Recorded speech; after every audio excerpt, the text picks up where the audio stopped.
વિદ્યાર્થી મિત્રો, આજે આપણે દ્રાવણ ચેપ્ટરની અંદર છેલ્લું ઉદાહરણ જોવાનું છે. અત્યાર સુધીના બે વિડિયો લેક્ચરમાં આપણે 6 ઉદાહરણ એમ કરીને ટોટલ 12 ઉદાહરણનો અભ્યાસ કર્યો. આજે 13મું ઉદાહરણ આપણે ચર્ચામાં લઈશું.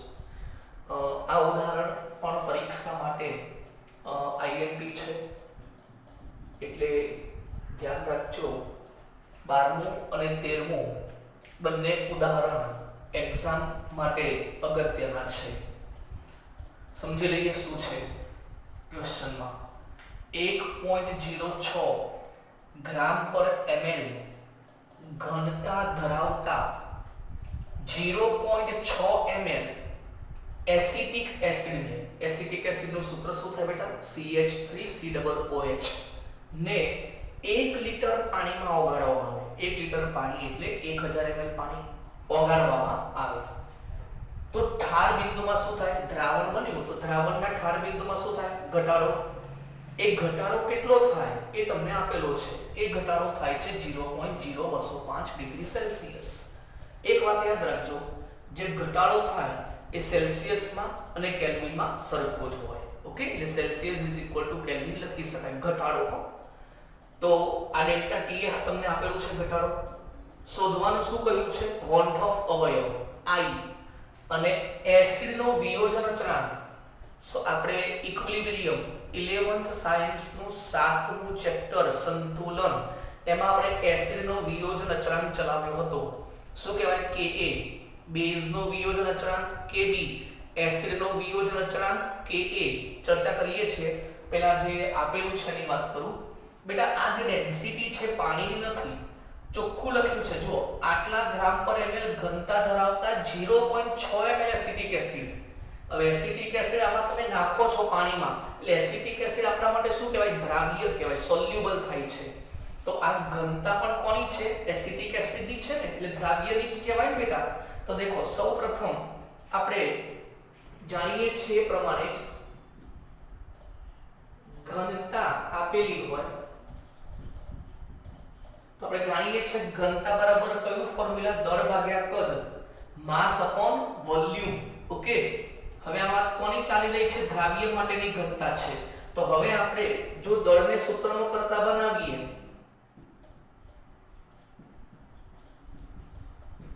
તો દળ આ બંનેનું શું થાય? ગુણાકાર થાય ને.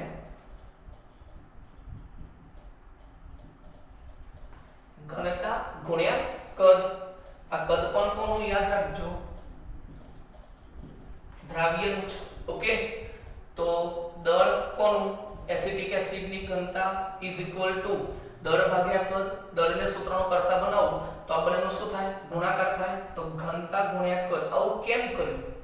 આ કરવાનું કારણ શું? તો આપણે એની વાત કરીએ. જો આપણા જોડે ઠાર બિંદુ અવનયની વાત થાય છે, ડેલ્ટા TF છે ને ઠાર બિંદુ. તો સૂત્ર યાદ કરજો, delta TF I into KF into small m. Small m એટલે શું? મોલાલિટી. સાંદ્રતાનો એકમ છે ને મોલાલિટી. તો જો આપણે એ સૂત્ર મૂકીએ મોલાલિટીનું, તો હવે મોલાલિટી સૂત્ર છે દ્રાવ્યનું વજન ગુણ્યા 1000 ભાગ્યા દ્રાવ્યનો આણ્વીય દળ ઇન્ટુ દ્રાવકનું વજન ગ્રામમાં. યાદ છે સૂત્ર? W ગુણ્યા 1000 એ જ. ચલો, મોલાલિટી હવે સમજો આનું કારણ દેખો બેટા. આ દ્રાવ્યનું દળ, બેટા દળ એટલે જ વજન થાય. ઓકે, તો દેખો આ જે વજન છે ને એની જગ્યાએ આપણે શું લખી શકાય? બોલો તો ઘનતા ગુણ્યા કદ. તો આ દ્રાવ્યનું વજન જે છે, ઓકે, તો એની જગ્યાએ આપણે શું લખી શકાય? બોલો તો ઘનતા ગુણ્યા કદ. તો હવે આપણે શું લખીશું? આ વજનની જગ્યાએ શું લખીશું? બોલો, ઘનતા ઇન્ટુ દ્રાવ્યનું કદ ઇન્ટુ 1000. દેખો આ વજન જે હતું ને, આ દ્રાવ્યનું વજન, એની જગ્યાએ ઘનતા ગુણ્યા કદ લખ્યું, બરાબર છે? અપોન આણ્વીય દળ ગુણ્યા દ્રાવકનું વજન ગ્રામમાં. ચલો ઘનતા કેટલી છે બોલો ઉપર જો 1.6 1.06. હવે દ્રાવ્યનું કદ બોલો આ દ્રાવ્ય કયો છે એસિટિક એસિડ એનું કદ કેટલું છે 0.6 into 1000. ચલો આણ્વીય દળ કોનો એસિટિક એસિડ નો સૂત્ર શું છે CH3COOH. તો કાર્બન નો પરમાણુ ભાર 12 હોય, હાઇડ્રોજન નો 1, કાર્બન નો 12, ઓક્સિજન નો 16, ઓક્સિજન નો 16, હાઇડ્રોજન નો 1. આ બધા પરમાણુ ભારનો સરવાળો કરીએ તો આપણને આન્સર અણુભાર કેટલો મળે છે આપણે આગળ આવી ગયું છે બેટા 60 ગ્રામ પર મોલ. તો અહીં આપણે આણ્વીય દળ લખીશું 60. ચલો દ્રાવકનું વજન, દ્રાવક તરીકે કોણ છે પાણી. ચલો પાણીનું વજન લખવાનું છે પણ અહીં પાણીનું કદ કેટલું છે 1 લિટર. બોલો આપણે જાણીએ છીએ પાણીની ઘનતા કેટલી હોય 1, તો જેટલું દળ હોય એટલું જ કદ થાય. તો 1 લિટર એટલે કેટલા ml 1000 ml. ઓકે તો આપણે વજન ગ્રામમાં લખવું છે તો શું લખીશું 1000 ml નહીં 1000 ગ્રામ. ઓકે પાણી માટે આપણે જાણીએ છીએ 1 લિટર એટલે 1000 ml મતલબ 1000 ગ્રામ. કારણ કે દર અને કદ કેવા છે સરખા હોય, ઘનતા એક હોય પાણી માટે એટલે દર બરાબર છે. તો હવે આપણે શું કરીશું સ્મોલ m મળી જશે ને. ઓકે તો આપણે હવે શું કરીએ કેલ્સી ની અંદર જોઈ લઈએ ને. તો 1.06 ગુણ્યા 0.6 ભાગ્યા 60 is equal to 0.0106 small m. આ તમને શું મળી ગયું બેટા મોલાલિટી સ્મોલ m મળી ગયું. ઓકે ચલો હવે આપણે આગળ ચર્ચા કરીએ. ચલો હવે આપણને ઠાર બિંદુ અવનયનની વાત કરવાની છે. ઓકે હવે ઠાર બિંદુમાં થતું અવનયન એટલે શું કહેવાય ડેલ્ટા TF. તો delta TF is equal to સૂત્ર કયું બોલો I into KF into small m. યાદ કરો મેં આ વાત પહેલા પણ કરી હતી કે જ્યારે પાણી આપેલું હોય દ્રાવક તરીકે તો KF ની કિંમત કેટલી લેવાની 1.86 અને KB હોય તો 0.52. આ વારંવાર હું તમને શીખવાડી રહ્યો છું બરાબર. તો અહીંયા આપણને KF ની વેલ્યુ કેટલી લઈશું 1.86 1.86. ઓકે કેમ ઠાર બિંદુ માટે 1.86 ક્યારે દ્રાવક પાણી હોય તો. ઓકે આ ફિક્સ જ છે યાદ રાખવાનું બેટા મેં તમને વારંવાર લેક્ચરમાં કહું છું બરાબર. તો ડેલ્ટા TF લેશો ઘટાડો કેટલો છે 0.0205. મેં કીધું ઘટાડો જે છે એ સેલ્સિયસ ઇઝ ઇક્વલ ટુ શું સમજવાનું કેલ્વિન. ઓકે તો આમાં સેલ્સિયસ અને કેલ્વિન ઇક્વલ ટુ સમજી લેવાના. કેમ ઘટાડો છે એટલા માટે. તો 0.0205 બરાબર ઘટાડો આપેલો જ છે. I એટલે વોન્ટ ઓફ અવયવ શોધવાનો છે. KF કેટલો છે 1.86 અને સ્મોલ m તમે શોધ્યા 0.0106. ઓકે તો આપણને I મળી જશે ને. તો I ને સૂત્રનો કરતા બનાવીએ તો 0.0205 upon 1.86 ગુણ્યા 0.0106 આ છેદમાં આવશે બેટા. ચલો હવે આપણે LCM ની મદદથી I શોધી નાખીશું. તો 0.0205 ભાગ્યા 1.86 ભાગ્યા 0.0106 is equal to 1.39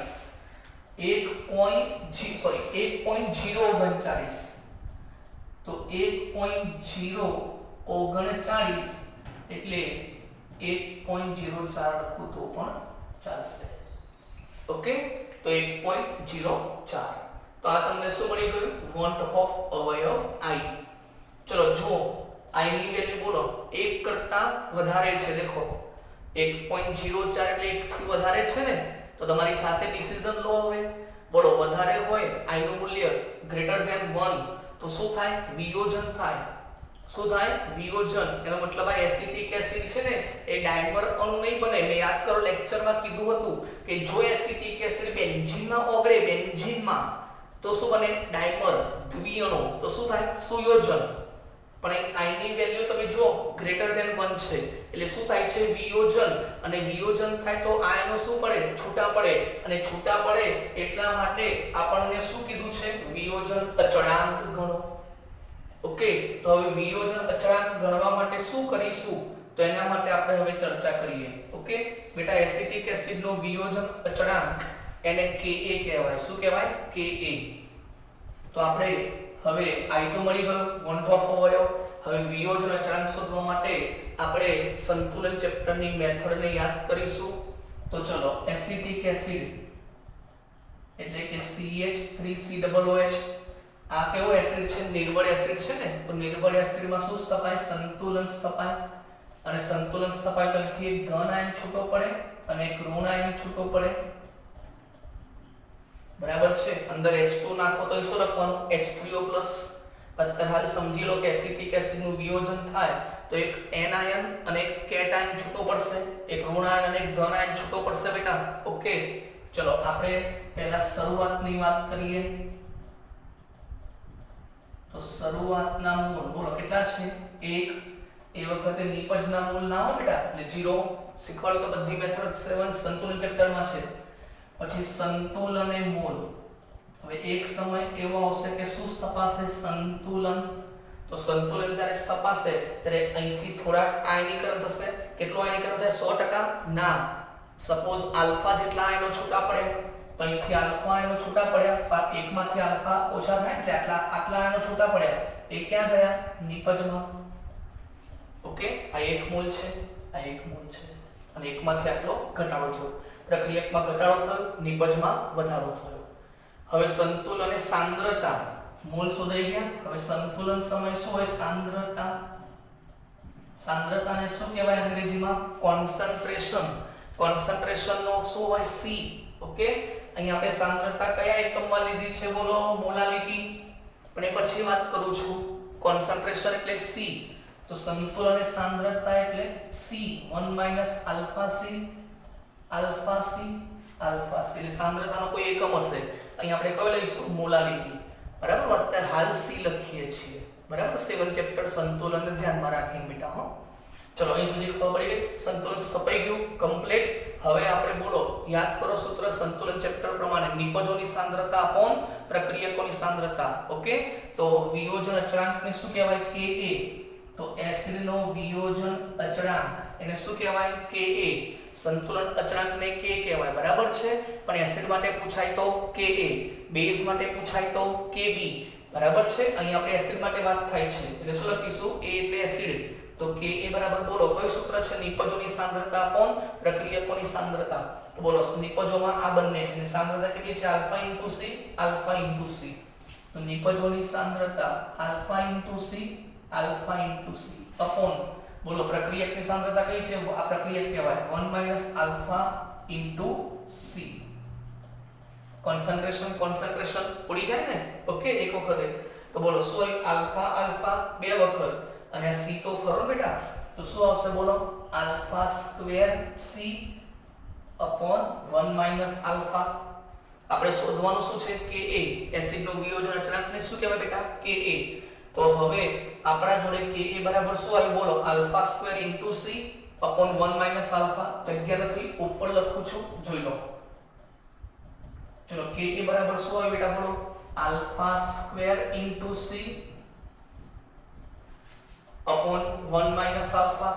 ઓકે, ચલો આલ્ફા એટલે શું, તો આલ્ફા એટલે જેટલું વિયોજન થયું એને આપણે શું કહેવાય આલ્ફા. હવે આલ્ફા તો તમને ખબર નથી કેટલું અંશ આ અહીંથી કેટલા આયન છૂટા પડે તમને ખબર નથી.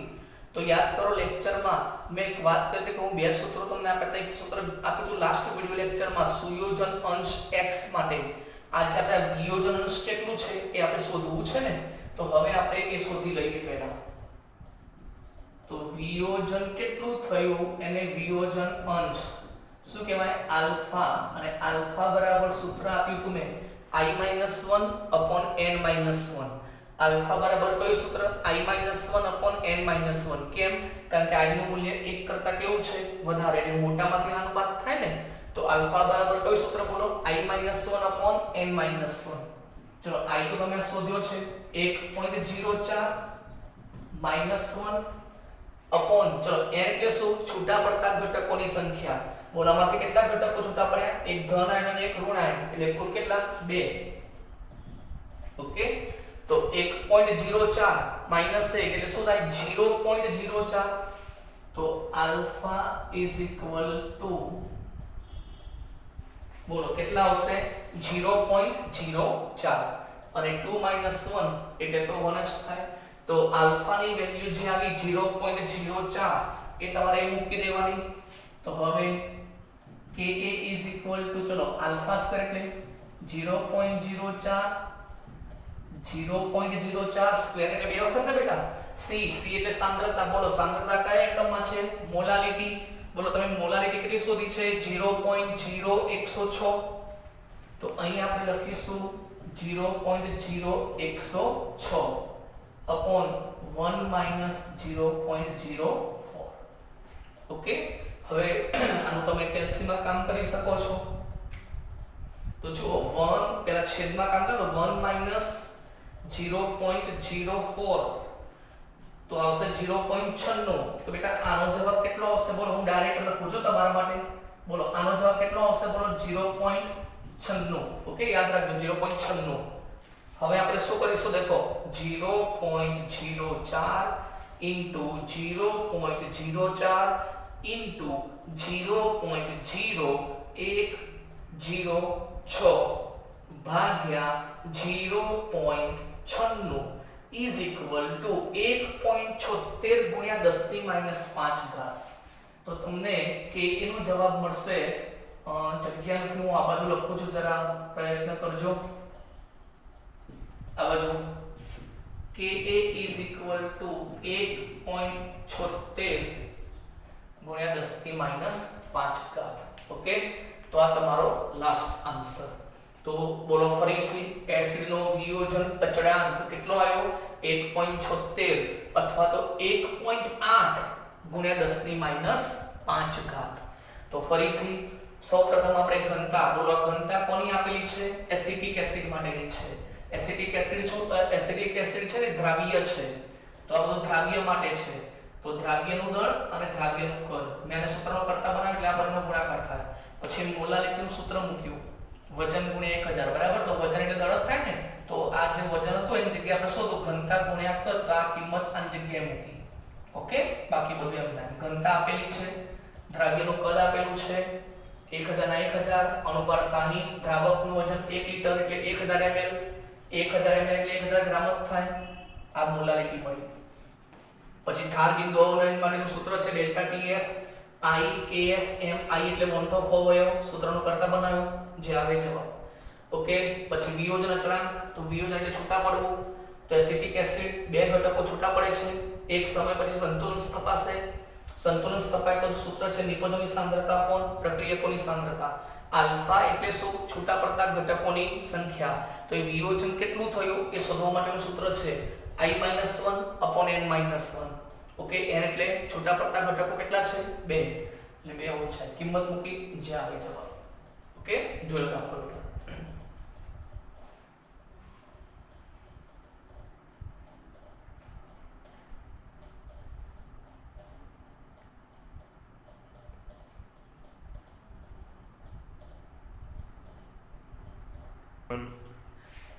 ચલો બેટા હવે ઉદાહરણના દાખલા તો બધા પૂરા થઈ ગયા ટેક્સ્ટ બુકમાંથી NCERT બુકના આજે હવે આપણે સ્વાધ્યાયના થોડાક આઈડેન્ટિટી દાખલા છે પરીક્ષા લક્ષી જે પૂછાય એવા સ્વાધ્યાયના દાખલા આપણે થોડાક જોઈ લઈએ ઓકે તો સ્વાધ્યાયમાંથી 2.38 સ્વાધ્યાયમાંથી એક્સરસાઇઝ નો 2.38 નંબરનો એક્ઝામ્પલ આપણે જોઈએ થોડોક અગત્યનો છે પરીક્ષા માટે જોઈ લો શું લખ્યું છે બેટા રકમ જો બેન્ઝીન અને ટોલ્યુઇનના સંઘટન એટલે ભેગું કરવું સંપૂર્ણ ગાળા દરમિયાન આદર્શ દ્રાવણ બને છે 300 કેલ્વિન તાપમાને શુદ્ધ બેન્ઝીન અને શુદ્ધ ટોલ્યુઇન બંને શુદ્ધ અવસ્થામાં એટલે પ્યોર કહેવાય, પ્યોર બાષ્પ દબાણ. જેવું બાષ્પ દબાણ આવે એટલે મગજમાં એન્ટ્રી પડે રાઉન્ડનો નિયમ.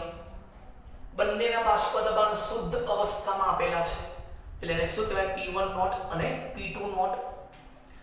પછી એવું લખ્યું છે જો 80 ગ્રામ બેન્ઝીન અને 100 ગ્રામ ટોલ્યુઇન મિશ્રણ કરવામાં આવ્યા હોય દ્રાવણ બનાવવા માટે તો બેન્ઝીનનો બાષ્પ અવસ્થામાં મોલંશ ગણો. ભાઈ મોલંશ ગણવાનું છે પણ દ્રાવણમાં નહીં, એની વેપર બને ને તો વેપર બાષ્પ અવસ્થા એટલે Y1 વાળું સૂત્ર. કયું બેટા? Y1 વાળું. બે સૂત્રો યાદ છે ને? બોલો પહેલું કયું? તો પહેલા આવશે P total is equal to P1 plus P2. યાદ છે? બંને બાષ્પશીલ ઘટકોનું બાષ્પ દબાણનો સરવાળો કરો તો શું મળે? કુલ દબાણ. ચલો P1 એટલે શું લખાય? તો યાદ કરો ચલાવ્યો છે દાખલો. P1 not x1 P2 not x2. Okay, આના પરથી શું મળી જાય? P total. અને પછી બાષ્પ અવસ્થા માટે કામ કરવું હોય, બાષ્પ અવસ્થા માટે તો જે ઘટકનું બાષ્પ અવસ્થામાં શોધો કે 1 નું શોધવું છે તો P1 is equal to એના મોલંશ into P total. ધારો કે બીજા ઘટકનું બાષ્પ મોલંશ શોધવા છે તો Y2 into P total. તો જો P1 is equal to Y1 into P total. Y1 એટલે દ્રાવણના મોલંશ નહીં, બાષ્પ અવસ્થાના મોલંશ. અને Y2 એટલે પણ બીજા ઘટકના બાષ્પ અવસ્થાના મોલંશ. યાદ રાખજો બેટા. ચલો આપણે એ બધું કરતા પહેલા આપણે મેઈન વાતોની ચર્ચા કરી લઈએ. સૌપ્રથમ આપણે P total શોધવું છે, બરાબર છે? તો આપણે મોલંશ શોધવા માટે દરેકના શું શોધવા પડે? મોલ. તો તમામ સ્ટુડન્ટ પોતાનું નોલેજ અહીં એપ્લાય કરે. ચલો સૌપ્રથમ આપણે શોધીશું મોલ. તો પહેલું નામ છે બેન્ઝીન ને, તો બેન્ઝીનના મોલ બરાબર બોલો કયું સૂત્ર? વજન ભાગ્યા આણ્વીય દળ. ચલો બેન્ઝીનનું વજન બોલો કેટલું છે? 80 ગ્રામ. ચલો બેન્ઝીનનું સૂત્ર શું થાય? C6H6. તેનો અણુભાર બોલો શું થાય? 12 72 અને 6 એકા 6. 72 અને 6 નો સરવાળો કરો તો કેટલા આવે? 78.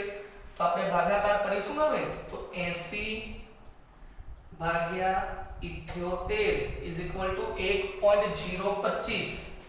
પણ આગળ એક અંક વધારે છે 26 એટલે આપણે 1.026 કરી નાખશું, બરાબર? ચલો આ એક જવાબ મળ્યો, મોલ મળી ગયા ને. હવે આપણે બીજો ઘટક છે ટોલ્યુઇન. તો એના મોલ બરાબર કયું સૂત્ર બેટા? બોલો વજન ભાગ્યા આણ્વીય દળ. બોલો એનું વજન કેટલું છે? 100 ગ્રામ. હવે ટોલ્યુઇનનું સૂત્ર શું થાય? તો બેન્ઝીન ઉપર એક એકનું વિસ્થાપન થાય ને CH3 on the benzene ring CH3. તો ટોટલ 6 ને 7 કાર્બન અને H કેટલા?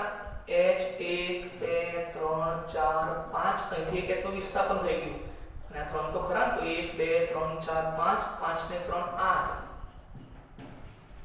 તો કેટલા થાય? C7H8. તો ચલો આની અંદર અણુભાર કેટલો આવશે? તો 12 * 7 84 અને 8 * 1 એટલે 8. તો 84 ને 8 નો સરવાળો કરો 92. ઓકે, તો 100 ભાગ્યા 92 કરવા પડશે. 100 ભાગ્યા 92 is equal to 1.087 mole. Complete step by step જો ઉતાવળ નહીં કરવાની, સ્ટેપ બાય સ્ટેપ જઈએ. હવે મોલ મળી ગયા તો કુલ મોલ મળી જાય ને. ચલો કુલ મોલ એટલે બંનેનો સરવાળો 1.026 plus 1.026 plus 1.087 is equal to 2.173. આ તમને શું મળ્યા? કુલ મોલ. હવે મોલંશ તો બેન્ઝીનના જો આ મેથડ જો સ્ટેપ બાય સ્ટેપ કામ કરીએ છીએ, કોઈ ઉતાવળ કરવાની જરૂર નથી. તો બેન્ઝીનના મોલંશ એટલે X કહેવાય અને શોર્ટકટમાં x એટલે મોલન્સ કોના બેન્ઝીનના તો સૂત્ર કયું બોલો બેન્ઝીનના મોલ ભાગ્યા કુલ મોલ જે તે ઘટકના મોલ ભાગ્યા કુલ મોલ ચલો બેન્ઝીનના મોલ તમે કેટલા શોધ્યા 1.026 કુલ મોલ કેટલા છે બોલો 2.113 ને તો ભાગાકાર કરવો પડશે 1.026 ડિવાઇડ 2.113 is equal to 0.4856 પણ મોલન્સ ને એકમ હોતો નથી ને કારણ મોલ મોલ ઉડી જાય હવે ટોલ્યુઇન ના મોલન્સ ખ્યાલ આવે છે ને બધાને બહુ સિમ્પલ C7H8 ટોલ્યુઇન તો એ જ રીતે જે તે ઘટકના મોલ એટલે ટોલ્યુઇનના મોલ ભાગ્યા કુલ મોલ ચલો ટોલ્યુઇનના મોલ કેટલા છે દેખો આ બાજુ 1.087 અને કુલ મોલ કેટલા છે 2.113 ને એમ ના કરવું તો એકમાંથી બાદ કરી શકાય બેટા 1.087 ભાગ્યા 2.113 is equal to 0.5144 બરાબર ને તો પછી એકમાંથી બાદ કરો તો મળી જાય બરાબર કારણ મોલન્સ નો કુલ સરવાળો 1 થાય ને તો એકમાંથી બાદ કરો તો બીજાનો જવાબ મળી જાય બેટા ચલો મોલન્સ મળી ગયા બધું મળી ગયું ને ચલો હવે શુદ્ધ ઘટકનું બાદ ચલો શુદ્ધ બેન્ઝીન એટલે P0 બેન્ઝીન બેન્ઝીન C6H6 કેટલું છે બોલો અનુક્રમે 50.71 millimetre mm mercury P0 toluene C7H8 toluene એનું કેટલું છે બાજુમાં દેખો અનુક્રમે 32.06 બધું જ કમ્પ્લીટ તમને ખબર હોવી જોઈએ જો બધું આવી ગયું ને હવે આપણે આ P ટોટલ નું સૂત્ર મૂકીશું બેટા હા તો હવે રાઉટના નિયમ પરથી બંને બાષ્પશીલ છે બેટા તો P total is equal to P benzene અને P toluene બેન્ઝીન અને ટોલ્યુઇન બંને ભેગા થાય તો બાષ્પ દબાણ મળશે ને કુલ દબાણ ચલો P બેન્ઝીન માટે કયું છે P1 not into X1 એટલે P not બેન્ઝીન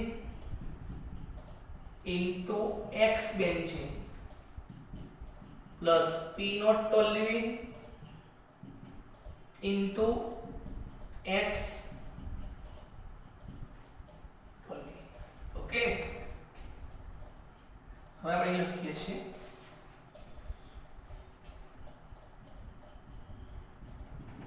चलो P total is equal चलो P not बेंजीन કેટલા છે 50.71 into बेंजीन ના મોલન્સ 0.4856 plus P not toluene 32.06 into toluene ના મોલન્સ આવી ગયા 0.5144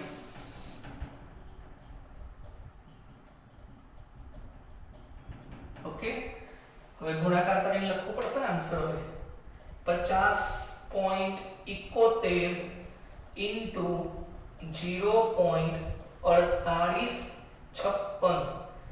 24.625 plus 32.06 into 0.5144 is equal to 16.492 આનો સરવાળો કરી નાખીએ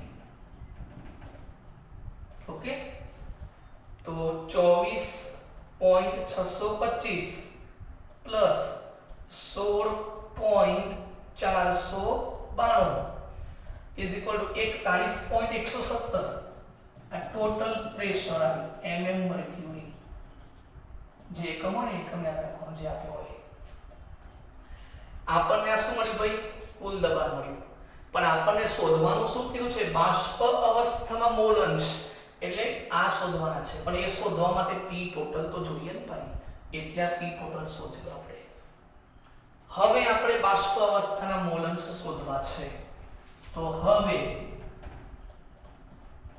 બેન્ઝીનના બાષ્પ અવસ્થાના મોલ અંશ માટે, બરાબર? ચલો એના માટે કયું સૂત્ર તો બોલો. P1 નહીં, એની જગ્યાએ શું લખીશું? P benzene is equal to Y1 નહીં, શું લખીશું? Y benzene into P total. એકની જગ્યાએ છે ને, આ એકની જગ્યાએ બેન્ઝીન લખવાનું બેટા. ચલો P બેન્ઝીન એટલે બોલો P બેન્ઝીન આઈડિયો તો P1 નોટ X1 નો ગુણાકાર લખવાનો. તો આઈડિયો જો P બેન્ઝીન એટલે કેટલું છે? આ બંનેનો ગુણાકાર. તો આ બંનેનો ગુણાકાર દેખો કેટલો છે? 24.625. તો આની જગ્યાએ લખીશું 24.625. આ તો શોધવાના છે મોલ અંશ. અને કુલ દબાણ કેટલું છે? 41.117. આ છેદમાં આવશે તો 24.625 ડિવાઇડ 41.117 ઇઝ ઇક્વલ ટુ 0.598 અથવા 59 તો 0.59 આ શું મળ્યું ભાઈ? બેન્ઝીનના બાષ્પ અવસ્થાના મોલ અંશ. મોલ અંશનો એકમ હોતો નથી. હવે ધારો કે એમ પૂછે કે ટોલ્યુઇનના કેટલા થાય, તો બોલો શું કરશો? ટોલ્યુઇનના શોધવા માટે એકમાંથી આટલા બાદ કરી દો. તો એકમાંથી બાદ કરો તો કેટલા આવશે? તો દેખો 1 minus 0.5989 is equal to 0.4011. એ કોના આવશે? ટોલ્યુઇનના મોલ અંશ. તો ખાલી સમજવા માટે 0.4011 આ મોલ અંશ કોના આયા? ટોલ્યુઇનના. તો દેખો બેન્ઝીનના મોલ અંશ અને ટોલ્યુઇનના મોલ અંશ એકમાંથી બાદ કરો એટલે ટોલ્યુઇનના થઈ જાય. પણ આપણને કોના પૂછ્યા હતા? બેન્ઝીનના. તો આ જે ડેટા છે એ થિયરિકલ છે કે સૌપ્રથમ P ટોટલ શોધવાનું. P ટોટલ શોધાઈ જાય પછી આ Y1 અને આ Y2 એ શું કહેવાય ખબર છે? બાષ્પ અવસ્થાના મોલ અંશ કહેવાય. આ Y1 અને Y2 શું કહેવાય? બાષ્પ અવસ્થાના મોલ અંશ. આપણે એ શોધવાના હતા. ઓકે, તો બહુ સિમ્પલ મેથડ છે. તમે જોઈ લો આખો દાખલો.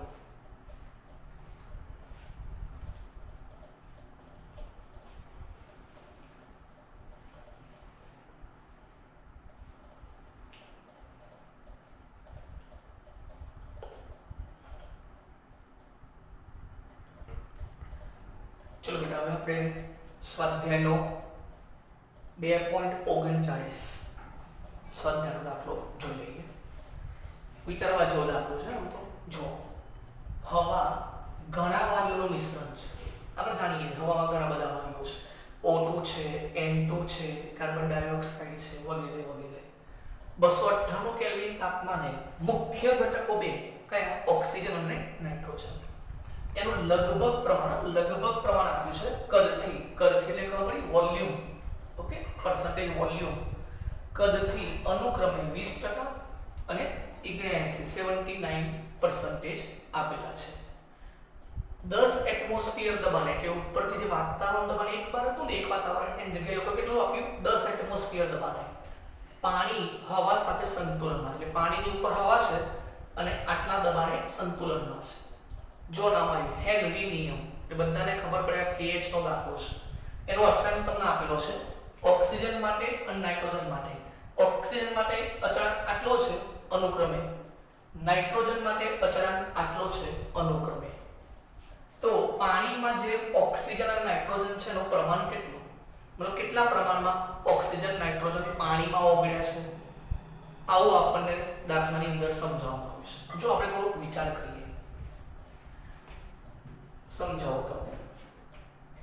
જો આપણા જોડે ધારો કે એક કન્ટેનર છે, પાત્ર છે, બરાબર, એક બીકર છે,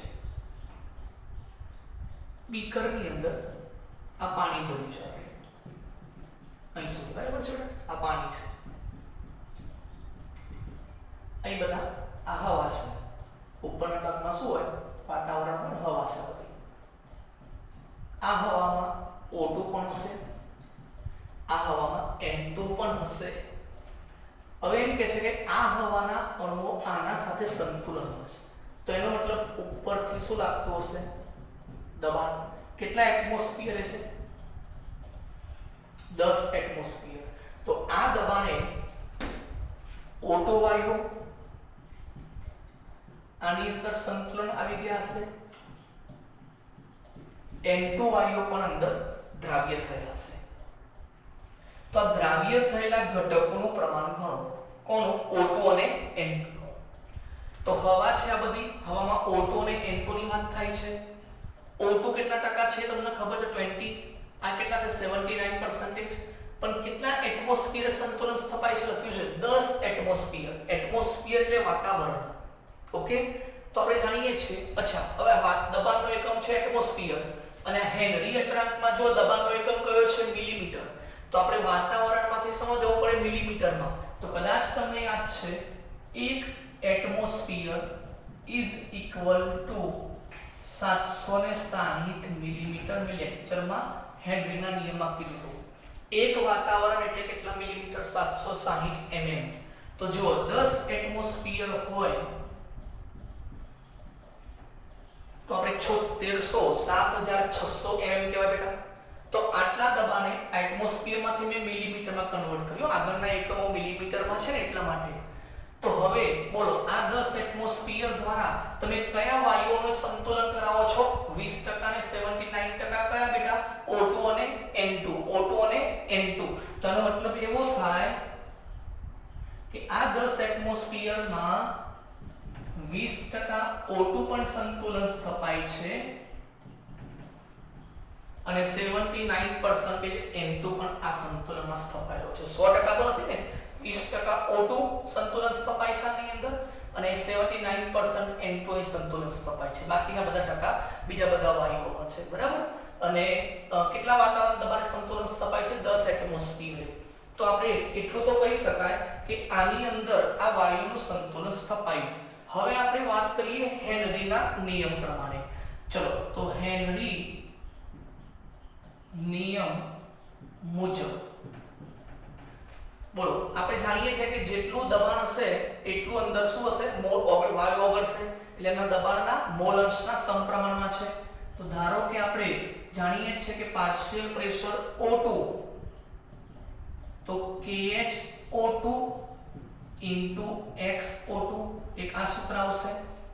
અને નાઇટ્રોજન માટે partial pressure N2 KHN2 XN2, એક આ બીજું સૂત્ર આવશે.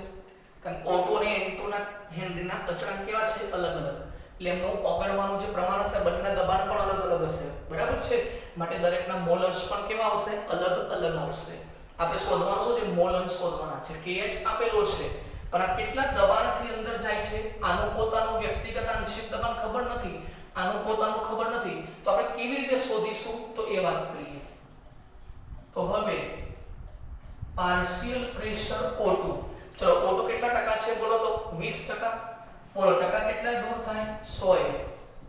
તો 20 ભાગ્યા 100. ટકા શોધવાના નથી, ટકા શોધવાના હોય તો 100 વડે ગુણવાના, અને ટકા દૂર કરવાના હોય તો 100 વડે ભાગવાના. તો 20 ભાગ્યા 100. ઓકે, હવે કેટલા દબાણથી અંદર સંતુલન સ્થપાય, 10 એટમોસ્ફિયર. 10 એટમોસ્ફિયર એટલે કેટલા થાય, 7600 મિલીમીટર. તો કારણ કે એટલા દબાણ છે, દબાણ આટલું જ, આટલા દબાણે સંતુલન સ્થપાય છે 20% નું, બરાબર, 20% બેટા. તો જો 20 ગુણ્યા 7600 ભાગ્યા 100 ઇઝ ઇક્વલ ટુ 1520 જવાબ આવે છે મિલીમીટર મર્ક્યુરી.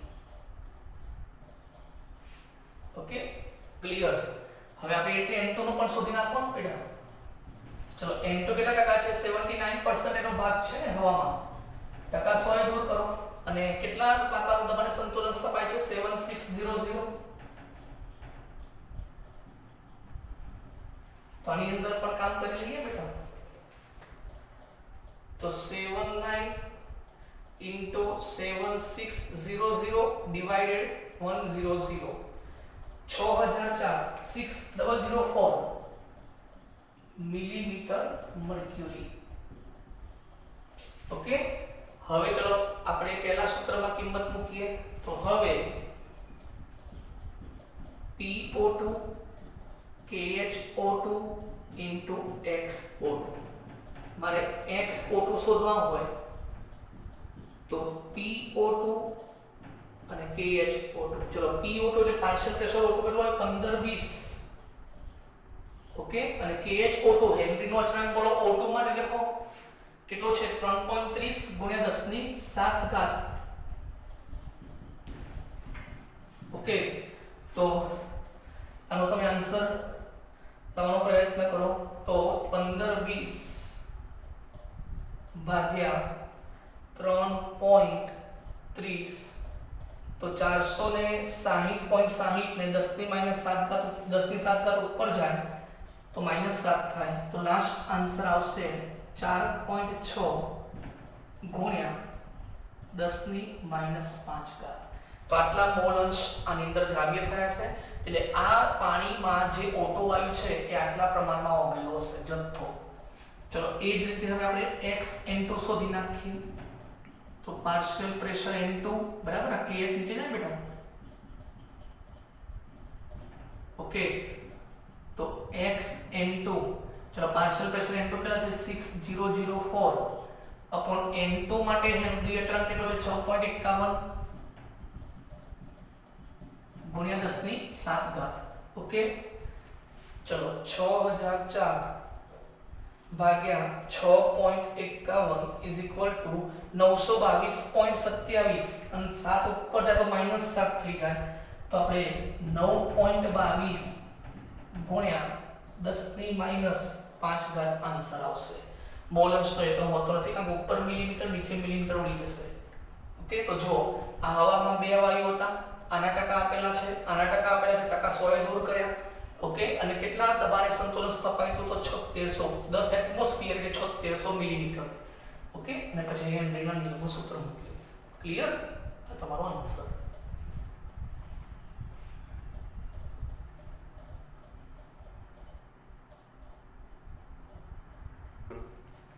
ચલો આપણે સ્વાધ્યાયનો 2.40 નંબરનો એક્ઝામ્પલ જોઈ લઈએ 27 ડિગ્રી સેલ્સિયસ ટેમ્પરેચરે 0.75 એટમોસ્ફિયર અભિસરણ દબાણ ઓસ્મોટિક પ્રેશર જેવા બધા નામ દેખાય ને આમાં શું આખી રકમમાં મેં તમને પહેલા કીધું રકમ વાંચો એટલે અમુક પોઈન્ટ એવા હશે જ કે જેના આધારે તમને ખબર પડશે કે આપણે આ ફોર્મ્યુલા ઉપયોગમાં લેવાનું છે ચલો અભિસરણ દબાણ છે એટલે મગજમાં એન્ટ્રી પડે કયું સૂત્ર પાઈ બરાબર CRT અને જો વોન્ટ ઓફ અવયવ લાગુ પાડવાનો હોય તો આગળ I લખવાનું તો રકમમાં જો કેલ્શિયમ ક્લોરાઇડના દ્રાવણ માટે 2.5 લિટર પાણીમાં દ્રાવણ બનાવવાનું છે કેલ્શિયમ ક્લોરાઇડ શું કહેવાય દ્રાવ્યનો જથ્થો આ સૂત્ર છે ને CaCl2 એના માટે દેખો વોન્ટ ઓફ અવયવ I આપેલો છે તો કેટલું વજન તમે કેલ્શિયમ ક્લોરાઇડનું ઓગાળ્યું છે એ શોધવાનું છે ચલો કેલ્શિયમ ક્લોરાઇડ એના માટે વોન્ટ ઓફ અવયવ I કેટલો આપ્યો છે 2.47 એટલે વિયોજન થાય છે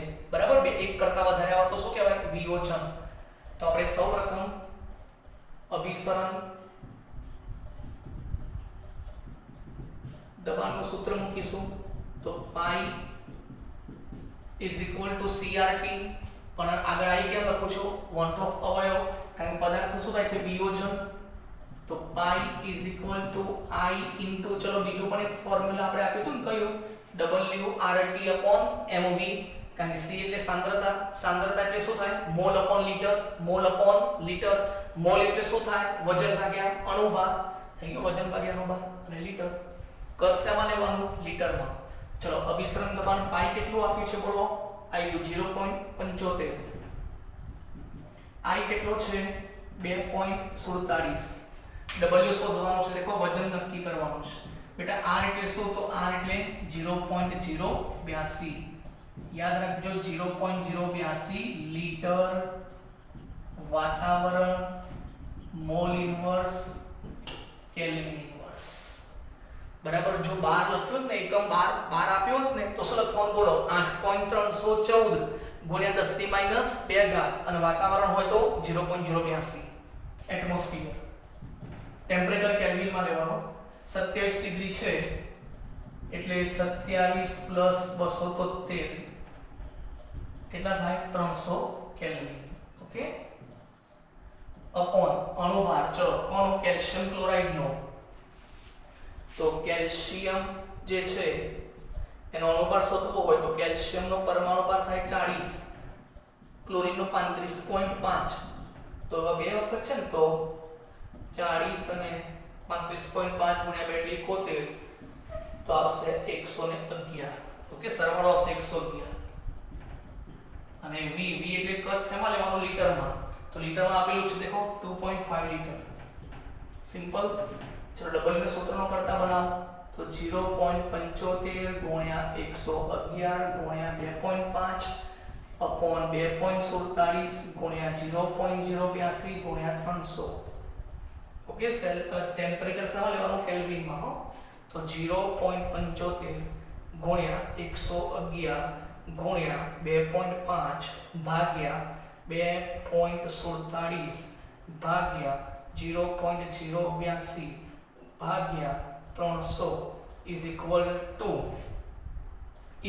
ટુ આન્સર આવશે 3.42 ગ્રામ.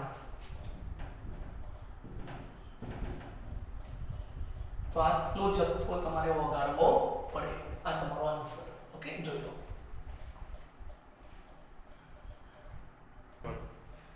ચલો હવે સ્વાધ્યાયનો 2.41 નંબરનો દાખલો. 25 ડિગ્રી સેલ્સિયસ તાપમાને 2 લીટર પાણીમાં 25 મિલીગ્રામ K2SO4 પોટેશિયમ સલ્ફેટ ઓગાળીને બનાવેલા દ્રાવણનું અભિસરણ દબાણ. જો ટર્નિંગ પોઈન્ટ આવ્યો અભિસરણ દબાણ. માઇન્ડમાં વિચારો પાઈ. ઓકે નક્કી કરો. પાઈ શોધવો છે બહુ જ સિમ્પલ. પણ એ જો લખ્યું છે અહીં પોટેશિયમ સલ્ફેટનું સંપૂર્ણ વિયોજન થાય છે. વિયોજન થાય મતલબ છૂટા પડવું અને સંપૂર્ણ એટલે 100%. તો પહેલા તો જો K2SO4 સંપૂર્ણ વિયોજન થાય છે તો ધન આયન અને ઋણ આયન છૂટા પડશે ને. K કેટલી વખત છે? 2 વખત. તો K એટલે કયો ધન આયન બને? K+1 કેટલી વખત? 2 ટાઈમ્સ. ઓકે અને SO4 ઋણ આયન. SO4 એટલે જો -2. SO4 ની ઉપર કયો વિચાર આવે? -2. ઓકે તો જો છૂટા પડશે તો કેટલા ઘટકો છૂટા પડ્યા? આ 1 મોલ છે. આ કેટલા છે? 2 મોલ અને 1 મોલ આયન છૂટો પડ્યો. એટલે કુલ કેટલા કહેવાય બોલો? 2 + 1 3. એટલે અહીં I કેટલા આવશે? 3. યાદ છે ને I એટલે શું? આપણે વિયોજન થાય કાં તો સુયોજન થાય. જો વિયોજન થાય તો 1 કરતા વધારે જવાબ આવે. આઈ ગયો 100% એની કરંટ થયું ને. કેમ? અહીં લખ્યું છે સંપૂર્ણ વિયોજન થાય છે એવું ધારી લો. ક્વેશ્ચનમાં આપેલું જ છે. તો 2 પોટેશિયમ અને 1 સલ્ફેટ એટલે કુલ કેટલા આયનો છૂટા પડ્યા? 3. તો I ની જગ્યાએ આપણે શું લખીશું? 3 લખીશું. પછી W એટલે વજન કેટલું છે બોલો? 25 મિલીગ્રામ. પણ આપણે વજન શેમાં લઈએ છીએ? ગ્રામમાં. ઓકે તો મિલીગ્રામમાંથી ગ્રામમાં જવું હોય તો 10 ની માઈનસ 3 ઘાત કરવી પડે. ઓકે ટેમ્પરેચર કેટલું છે? 25 ડિગ્રી સેલ્સિયસ. પણ આપણે કેલ્વિનમાં લેવા માટે કેટલા વડે પ્લસ કરીશું? 273 ઉમેરીશું ને તો 298 કેલ્વિન. ઓકે બાકી બધું તો આપણને અણુભાર બરાબર. m એટલે અણુભાર મોલેક્યુલર માસ. 2 પોટેશિયમ પછી 1 સલ્ફર અને 4 ઓક્સિજન. પોટેશિયમનો પરમાણુ ભાર 39 હોય, સલ્ફરનો 32 હોય અને ઓક્સિજનનો 16 હોય. ઓકે તો 39 ગુણ્યા 2 પ્લસ 32 પ્લસ 16 ચોક 64. ઓકે તો ટોટલ થાય 174 ગ્રામ પર મોલ. આ અણુભાર આવી ગયો બરાબર. આની અંદર બસ હવે તો સૂત્ર મૂકી દેવાનું. I = I × WRT upon mv. Okay, CRT પછી આ લખાય ને WRT upon mv. તો પાઈ ઇઝ ઇક્વલ ટુ, ચલો I એટલે કેટલા છે 3, કેટલા વજનમાં ગ્રામમાં મિલીગ્રામ નહીં ગ્રામમાં લેવાનું વજન. તો 25 ગુણ્યા 10 ની -3 ઘાત. r ની વેલ્યુ ના આપેલી હોય તો 0.082 લઈ લેવાની, બરાબર. વાતાવરણમાં ટેમ્પરેચર કેટલું છે તો 298 કેલ્વિન અપોન અણુભાર કેટલો 174 અને કદ શેમાં લેવાનું લીટરમાં. જો લીટરમાં આપેલું છે 2 લીટર. ઓકે, તો ટોટલી કામ કરી નાખીએ આનું આપણે. તો 25 ગુણ્યા 3 75 ગુણ્યા 0.082 ગુણ્યા 298 ભાગ્યા 174 ભાગ્યા 2. ઓકે, ચલો અહીં આપણે પણ 10 ની માત્રા ભાગ્યા 1000 કરીશું. ઓકે, તો લાસ્ટ આન્સર તમારો આવશે 5.27 into 10⁻³ અને એકમ શોધો વાતાવરણ એટમોસ્ફિયર. એટલે વિસ્તરણ દબાણ પણ વાતાવરણ આવશે. 0.082 નો એકમ કયો વાતાવરણ, લીટર વાતાવરણ એટલે વાતાવરણ, દબાણનો એકમ વાતાવરણ, બરાબર છે. તો આ તમારો લાસ્ટ આન્સર જોઈ લો.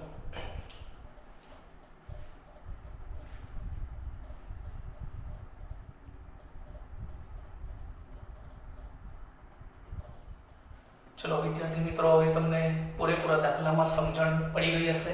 આજે જેટલા પણ એક્ઝામ્પલ મેં ચલાવ્યા એ પરીક્ષાલક્ષી છે, એક્ઝામમાં પૂછી શકાય એવા દાખલા છે. એટલે તમે શાંતિથી વ્યવસ્થિત રીતે લખીને તૈયાર કરજો, બરાબર છે. થિયરી પણ ઘણી IMP હોય જ છે. ફરીથી એક વખત કહી દઉં, હેનરીનો નિયમ, રાઉલ્ટનો નિયમ, બરાબર. એમાં 2 નિયમો કરવાના, બાષ્પશીલ, અબાષ્પશીલ, અને બીજો બંને બાષ્પશીલ ઘટકો હોય એના માટેની થિયરી. આદર્શ દ્રાવણ, બિનઆદર્શ દ્રાવણ, પછી અભિસરણ દબાણ પાઈ, બરાબર, એ પણ થિયરી તૈયાર કરવાની. ઉત્કલન બિંદુ ઉન્નયન અને ઢાર બિંદુ અવનયન. આ થિયરી એક વખતે કમ્પ્લીટ લખી તૈયાર કરજો તો થિયરી પણ તમારી તૈયાર થશે અને એક્ઝામ્પલ પણ તમને ઝડપથી આવડી જશે. ઓકે, તો નેક્સ્ટ વિડિયો લેક્ચરમાં મળીશું. Thank you.